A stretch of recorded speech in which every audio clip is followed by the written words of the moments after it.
Hello, my Basset Hound friends and my sex and pie cuties. Mark the Punk Gamer, a.k.a. Markapunk here, with another Friday the 13th sequel in the franchise. Friday the 13th Part 4, the final chapter. Which is kind of cliche at this point, so putting final in your chapter, you're still going to get more sequels after this. Quit being cliche. But anyway, I was actually looking forward to this sequel, to be honest. Really do. And and Lincoln is here once again for my review. He's just cleaning himself, as usual. Alright, let's get on to the review of Friday the 13th, Part 4, the final chapter. So, all of it is going to be positives here on out, guys. I don't have anything mixed or negative things about this sequel. It's just all positives. So, this is going to be an entertaining review. And yes, this is the best 80s slashers sequel ever made from this franchise. Definitely. It's the definition of it, of true slashers, which is awesome. And yes, I like the darkest and grimmest tone in the sequel. The way Joseph Zito directs this, in that kind of tone, that's perfect. Gotta give props to director Joseph Zito. Awesome. And, oh, the next positive. These are the best cast of teenage characters and cannon fodders. They die at the end. This is way better than Part 2's cast, in my opinion, but it's 10 times better in this sequel. It says you're a dead fuck. What? A dead fuck? Yeah, best cast of cannon fodder characters in the entire series. Speaking of more characters, there is a character called Rob. Is in this. He's actually the side plot of this story of this movie, and he's actually looking for his sister since Part 2. Obviously killed in the second movie. He's trying to search for her in this one, and he got a whole collection of archives about Jason Voorhees, and learning more of his discovery and that stuff. That's an interesting side plot story. And Rob's a cool character. What can I say?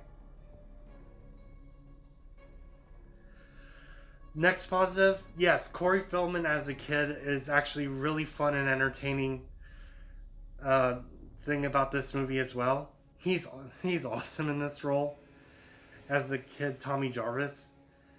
Yeah, it's really entertaining. I actually enjoy Corey Feldman as a kid performance.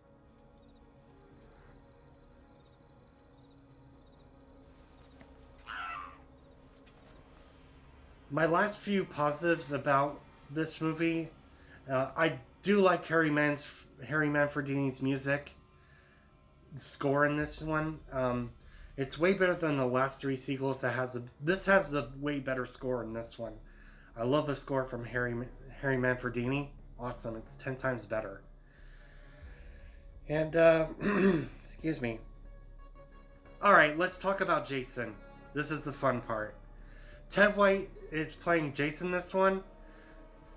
And to be honest, he's actually one of my top favorite Jasons of all time.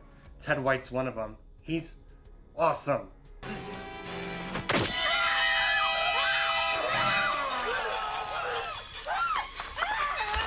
Yes, easily my top favorite Jason out of all of them.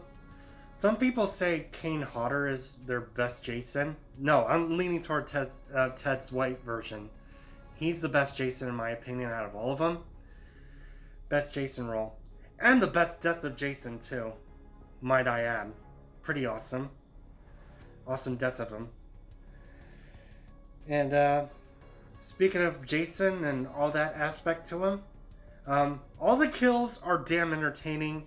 All of them do not suck. They're all awesome.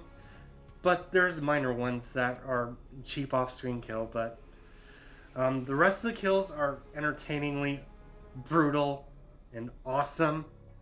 And my favorite one out of all of them, it's hard for me to pick which one's my favorite death in this one. It's Crispin Glover's death when he's looking for the corkscrew. And he actually gets a meat cleaver straight to his face. And yes, that is my favorite death in this movie out of all of them.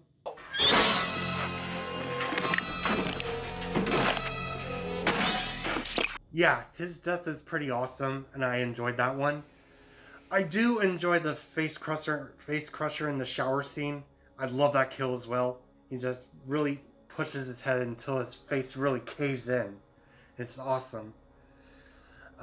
Knife to the back to the head as well. There's so many good ones. And, of course, harpoon into the crotch. Awesome.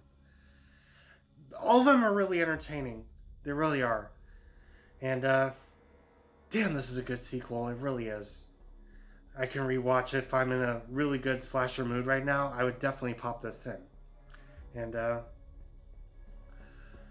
that's all I have to say about this movie. I think it's one of the best examples for a slasher film. This is one of them. And Friday the 13th Part 4, the final chapter, really does. And this is a true definition of a slasher film from the 80s catalog. Overall. And there you go, my best home friends and my sexy and pie cuties. That is going to be my review for Friday the 13th Part 4, the final chapter. Alright, the next one, after this one, is Friday the 13th Part 5, A New Beginning. So, that's going to be an interesting one to review next. Holy crap. And, yeah, we'll see how that goes and how I feel about it. So, I'm going to go ahead and end this video here. Subscribe to me if you have not. Click the bell to get all of my notifications. Make sure you click the bell to get all of the notifications. Also, like and share my horror movie review of Friday the 13th Part 4, the final chapter, not really the final chapter. And I will see you, my best home friends and my six and pie cuties, on my next sequel. See you later.